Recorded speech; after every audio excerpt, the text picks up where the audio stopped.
സെക്രട്ടേറിയറ്റിന് മുന്നിലെ വനിതാ CPO റാങ്ക് ഹോൾഡേഴ്സിന്റെ നിരാഹാര സമരം 8ാം ദിവസത്തിൽ.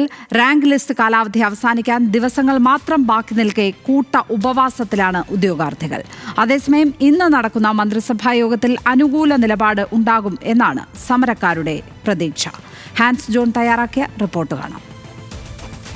സെക്രട്ടേറിയറ്റിന് മുന്നിലെ വനിതാ CPO റാങ്ക് ഹോൾഡേഴ്സിനെ സംബന്ധിച്ചിടത്തോളം ഇന്ന് വളരെ നിർണായകമായ ഒരു ദിവസമാണ്. ഇന്ന് ഇവരുടെ നിരാഹാരം 8ാം ദിവസത്തിലേക്ക് കടക്കുമ്പോൾ സെക്രട്ടേറിയറ്റിൽ ഇന്ന് മന്ത്രിസഭാ യോഗവും ചേരുന്നുണ്ട്.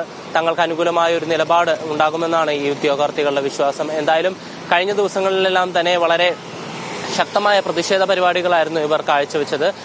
കയ്യിൽ കർപ്പൂരം കത്തിക്കലടക്കം, അതിനോടൊപ്പം തന്നെ ഉപ്പിൽ മുട്ടുകുത്തി നിൽക്കൽ, കൂടാതെ ശയനപ്രദക്ഷിണമടക്കമുള്ള നിരവധി പ്രതിഷേധങ്ങൾ ഈ ഉദ്യോഗാർത്ഥികൾ ഇവിടെ ഒരുക്കിയിരുന്നു. അതിന്റെ ഭാഗമായി തന്നെ ഇന്ന് നിരാഹാരത്തിന്റെ 8ാം ദിവസമായി ഇന്ന് കൂട്ട ഉപവാസത്തിലേക്കും കടന്നിരിക്കുകയാണ്.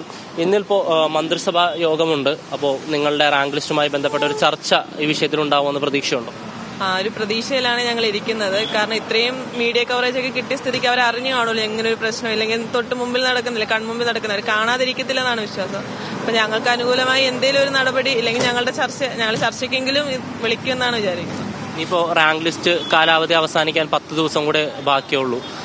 സർക്കാരിന്റെ ഭാഗത്തു നിന്ന് ഒരു അനുകൂല നിലപാട് ഉണ്ടായില്ലെങ്കിൽ കോടതിയിലേക്ക് പോകാനുള്ള ഒരു നീക്കമുണ്ടോ?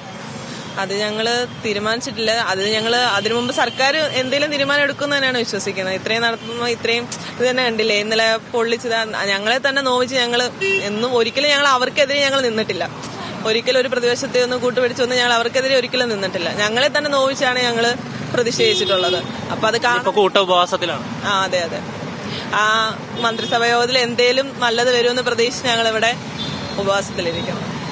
എന്തായാലും മന്ത്രിസഭാ യോഗത്തിൽ ഇവർക്ക് അനുകൂലമായ ഒരു തീരുമാനം ഉണ്ടാകുമെന്ന് തന്നെയാണ് ഈ ഉദ്യോഗാർത്ഥികളുടെ പ്രതീക്ഷ. കാരണം കഴിഞ്ഞ 8 ദിവസമായി ഇത്രയധികം 50ഓളം വരുന്ന ഉദ്യോഗാർത്ഥികൾ സെക്രട്ടേറിയറ്റിന് മുന്നിൽ നിരാഹാര സമരത്തിലാണ്. ഇവർ പറയുന്നതനുസരിച്ച് വന്ന റാങ്ക് ലിസ്റ്റിൽ ഏകദേശം 30% താഴെ മാത്രം ഉദ്യോഗാർത്ഥികൾക്കാണ് നിയമനം ലഭിച്ചിട്ടുള്ളത്. ബാക്കി ഒഴിവുള്ള ഇതിൽ നിയമനം നടത്തണമെന്നാണ് ഉദ്യോഗാർത്ഥികളുടെ ആവശ്യം.